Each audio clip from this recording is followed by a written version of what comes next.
रूस और यूक्रेन के बीच चल रही जंग चौथे महीने में पहुंच चुकी है। पुतिन का पूरा फोकस अभी डॉनबास पर है।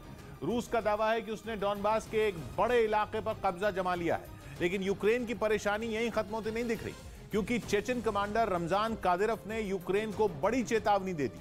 उन्होंने जेलेंस्की को यह धमकी दी कि आने वाले दिनों में यूक्रेन में रूसी फौज का असली ऑपरेशन शुरू होगा और उस ऑपरेशन में रूस की सेना के साथ मिलकर चेचन लड़ाके यूक्रेन के अलग अलग इलाकों पर कब्जा जमाने के लिए अपनी पूरी ताकत झोंक देंगे। मतलब ये कि आने वाले दिनों में यूक्रेन की जंग और भयानक होने वाली है, या यूं कहें कि यूक्रेन में और खून खराबा मचने वाला है। रमजान कादिरोव का यूक्रेन को धमकी देने का एक वीडियो भी सामने आया, जिसमें उन्होंने साफ शब्दों में यह कह दिया कि यूक्रेन में रूस का सैन्य अभियान थमने वाला नहीं है। उन्होंने ये चेतावनी भी दी कि यूक्रेन के सैनिकों को भीषण लड़ाई के लिए तैयार रहना चाहिए, क्योंकि रूस का स्पेशल ऑपरेशन शुरू होने वाला है।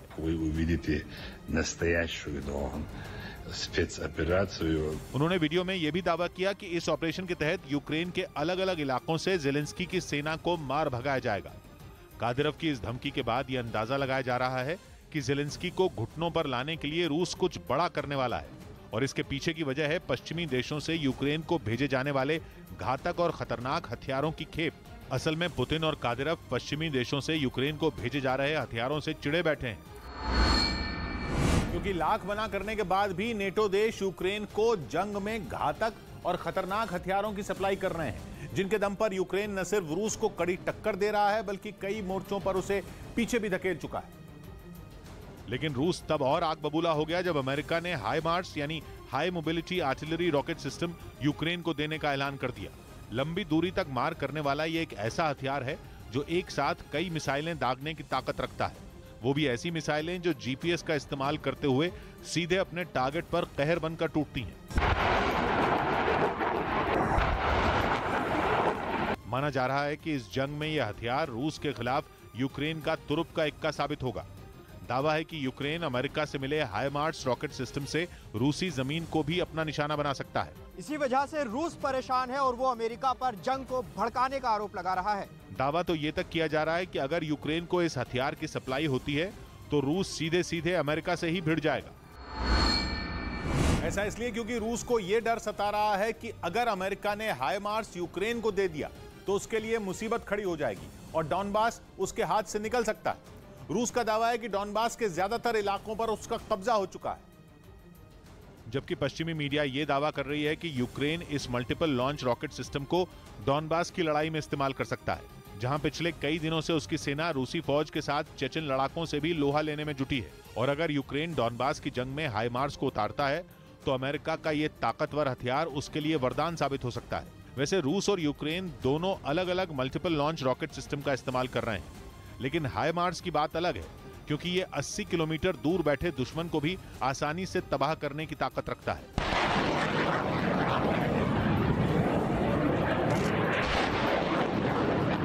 और अगर अमेरिका से यह हथियार यूक्रेन को मिल गया तो डॉनबास में रूसी सेना को पीछे हटने के लिए मजबूर होना पड़ सकता है, जो पुतिन के लिए एक बड़ा झटका होगा। यही वजह है कि कुछ रोज पहले पुतिन के एक सांसद ने अमेरिकी सैन्य ठिकानों को तबाह करने की धमकी दी थी। उन्होंने ये भी चेतावनी दी थी कि अगर अमेरिका ने यूक्रेन को मदद के तौर पर हाइमार्स दिया तो यूरोप में मौजूद उसके मिलिट्री बेस को परमाणु मिसाइल से निशाना बनाकर तबाह कर दिया जाएगा। कुछ रोज पहले इसी तरह हथियार देने पर चेचन कमांडर रमजान कादिरोव ने नेटो देश पोलैंड को भी बर्बाद करने की धमकी दी थी, जिसका एक वीडियो भी सामने आया था, जिसमें रमजान कादिरोव ने यह धमकी देते हुए साफ कर दिया था कि अब उनकी नजर पोलैंड पर है, यानी अगर उन्हें छूट मिली तो उनके चेचन लड़ाके पोलैंड में भी वैसी ही बर्बरता दिखाएंगे जैसी कि उन्होंने यूक्रेन में दिखाई थी। असल में पोलैंड नेटो का सदस्य देश है, जो जंग की शुरुआत से ही यूक्रेन के साथ खड़ा है, उसे हर तरह की मदद दे रहा है। कादिरोव का आरोप है कि पोलैंड के रास्ते ही अमेरिका और दूसरे देशों से भेजे गए हथियार बड़ी संख्या में यूक्रेन पहुंच रहे हैं, जिससे उसे रूसी सेना से लड़ने में मदद मिल रही है। पोलैंड खुद भी यूक्रेन को जंग लड़ने के लिए हथियार दे रहा है और उन्हीं हथियारों का इस्तेमाल करके यूक्रेन की सेना पुतिन की फौज को कड़ी टक्कर दे रही है।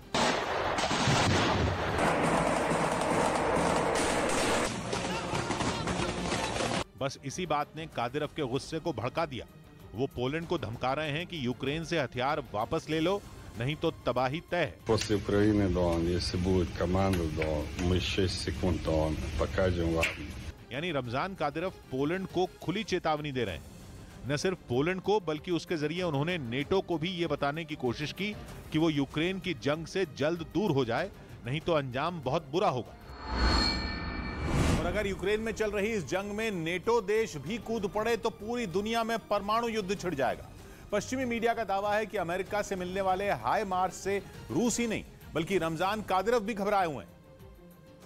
और ऐसा तब लगा जब वो कुछ रोज पहले डॉनबास में छिड़ी जंग छोड़कर अचानक मॉस्को पहुंच गए थे। डॉनबास वो इलाका है जिसे हथियाने के लिए रूस की सेना और कादिरव के लड़ाकों ने अपनी जान लगा दी है। रूसी सेना और चेचन लड़ाके डॉनबास के कई इलाकों में बेरहमी से यूक्रेन के सैनिकों पर टूट पड़े हैं, लेकिन उन्हें यूक्रेन के सैनिकों का जोरदार पलटवार भी झेलना पड़ रहा है, जिसकी वजह से रूसी सेना और कादिरव के लड़ाकों को पीछे तक हटना पड़ा है। और अगर हाईमार्स यूक्रेन के सैनिकों के पास पहुंच गया तो रूस और कादिरव का डॉनबास पर कब्जे का सपना धरा का धरा रह जाएगा। बताया जा रहा है कि यही बात रमजान कादिरव को परेशान कर रही है। वो कई बार इस बात का जिक्र कर चुके हैं कि उनके लड़ाकों को यूक्रेन के साथ जंग में खुली छूट नहीं दी जा रही। इसके लिए वो सीधे सीधे पुतिन को ही दोषी ठहरा चुके हैं। उनका दावा है कि अगर उन्हें और उनके लड़ाकों को पूरी छूट दी गई होती तो वो कुछ ही दिन में जंग को खत्म कर देते।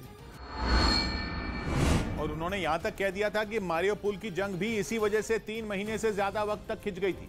अजोव सागर के किनारे बसा मारियोपोल वही शहर है जिसे हथियाने के लिए पुतिन ने कादिरव को जंग के मैदान में उतार दिया था, जिसके बाद रूसी सेना और कादिरव के लड़ाकों ने मिलकर पूरे शहर को ही कब्रिस्तान में बदल दिया था।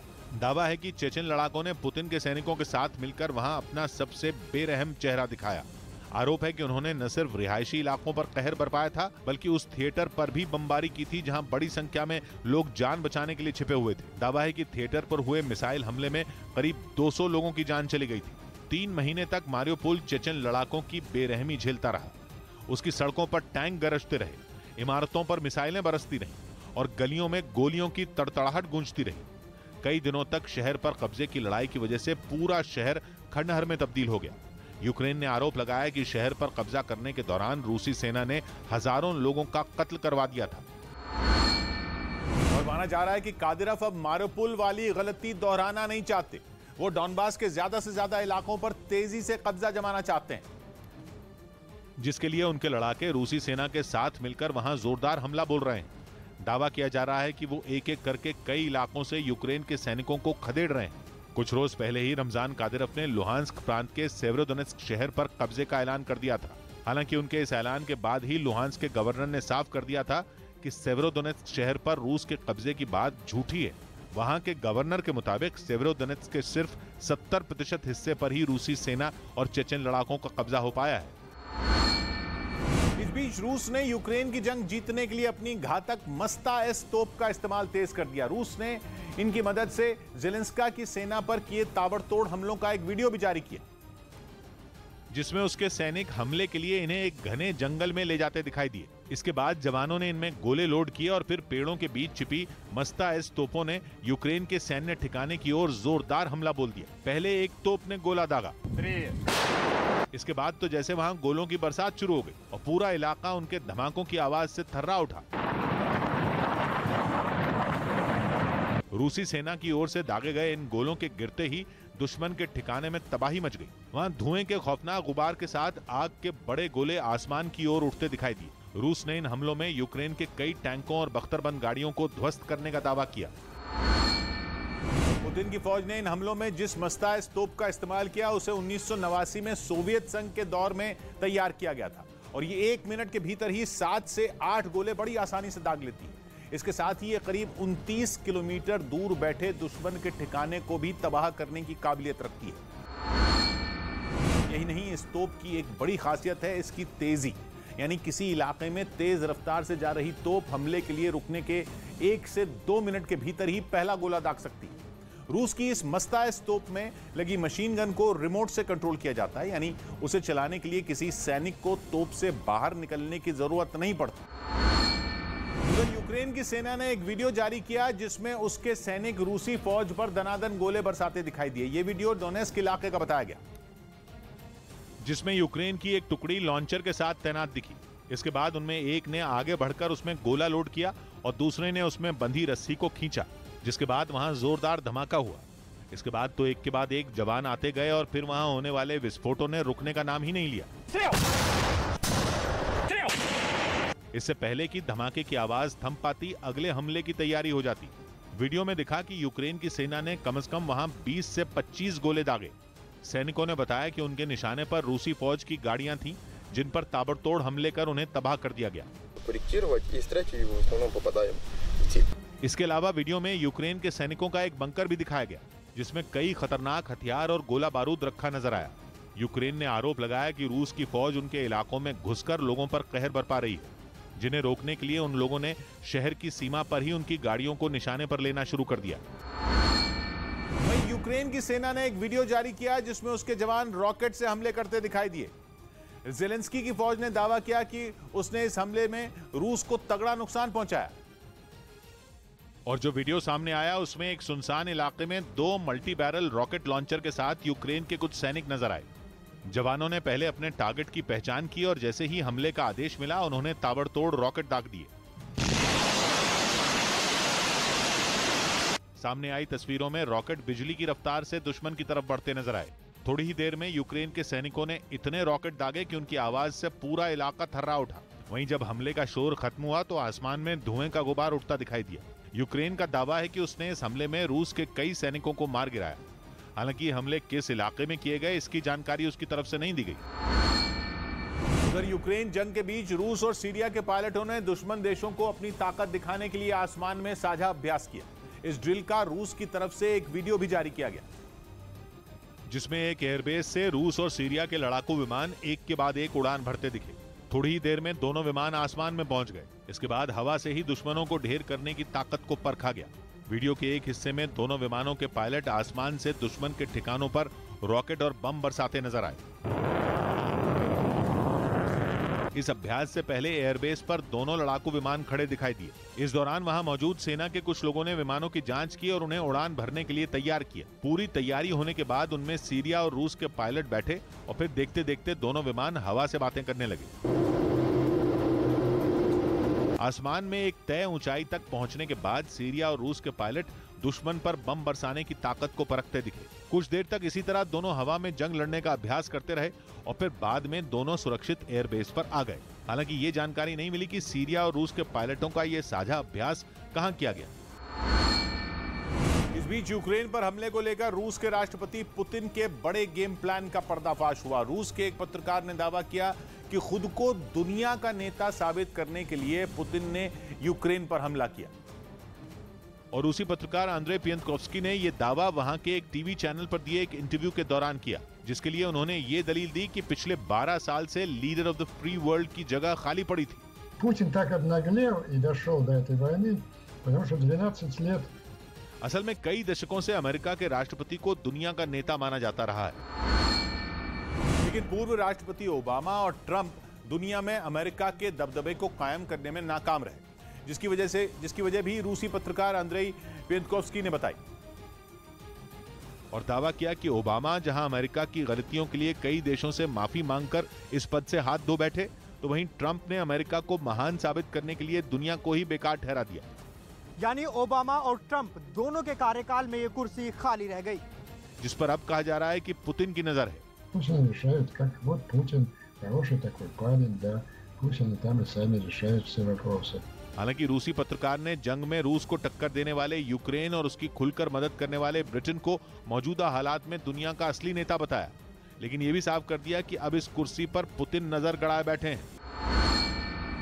यूक्रेन की सेना ने एक वीडियो जारी किया जिसमें उसके सैनिक पुतिन के ताकतवर टैंक को तबाह करते दिखाई दिए। यूक्रेन ने यह हमला सबसे घातक M777 तोप से किया, जो उसे अमेरिका से मिला है। वीडियो में यूक्रेन के जवान M777 हॉवित्जर की जगह बनाने के लिए पेड़ों को हटाते दिखे, ताकि वो उस तोप को निशाना लगाने के लिए तैयार कर सकें। टारगेट सेट होने के बाद यूक्रेन का एक सैनिक उसमें गोले भरता नजर आया, जिसके बाद कमांडर के आदेश पर रूस के टैंक पर हमला किया गया, जिससे जोरदार धमाका हुआ, जो इतना जोरदार था कि कुछ सेकंड में ही टैंक धुएं में तब्दील हो गया। और जिस M777 हॉवित्जर का इस्तेमाल कर यूक्रेन ने रूसी सेना को भारी नुकसान पहुंचाने का दावा किया, वो 21 किलोमीटर तक किसी भी निशाने को भेज सकती है, जिसे जरूरत के हिसाब से बढ़ाया भी जा सकता है। यही नहीं, इसमें अलग अलग तरह के गोले लोड किए जा सकते हैं जो टैंकों और बख्तरबंद गाड़ियों को भी उड़ा सकते हैं। वहीं इसमें लगा डिजिटल फायर कंट्रोल सिस्टम अपने टारगेट की पहचान कर उन्हें ध्वस्त कर सकता है। उधर रूस के सरकारी टीवी चैनल रशिया 1 ने एक बार फिर परमाणु हमले की धमकी दी। हाल ही में अमेरिका और उसकी साथी देशों ने यूक्रेन को नए हथियार देने का ऐलान किया है, जिसके जवाब में रूस के मशहूर टीवी होस्ट ने भी परमाणु हथियार चलाने की चेतावनी दी। और एक टॉक शो में रूस में पुतिन की आवाज कहे जाने वाले एंकर व्लादिमीर सोलोव्योव ने यूक्रेन को धमकी दी और कहा कि जब पश्चिमी देश यूक्रेन को लंबी रेंज के हथियार डिलीवर कर रहे हैं तो रूस और पश्चिम के बीच परमाणु युद्ध छिड़ने में ज्यादा देर नहीं। Если все будет развиваться так, как развивается, то все остальное будет уничтожено в мощном ядерном ударе. रूस के टीवी होस्ट ने कहा कि यूक्रेन के बाहर से रूस के परमाणु पावर प्लांट निशाना बन सकते हैं और अगर ऐसा हुआ तो फिर रूस करारा जवाब देगा। असल में यूक्रेन को अमेरिका और ब्रिटेन से लंबी दूरी तक मार करने वाले हथियार मिले हैं, जिससे रूस भड़का हुआ है और उसे अपने शहरों पर हमले का डर सता रहा है। जबकि अमेरिका साफ कर चुका है कि यूक्रेन उसके दिए गए हथियारों का इस्तेमाल रूस की सीमा के अंदर बिल्कुल भी नहीं करेगा। वहीं यूक्रेन युद्ध में स्मार्टफोन पुतिन के सैनिकों के लिए मुसीबत बन गए। ये दावा Wired.com ने किया। 3 महीने बीत गए लेकिन यूक्रेन में जंग जारी है। कई इलाकों में अब भी भयंकर युद्ध चल रहा है।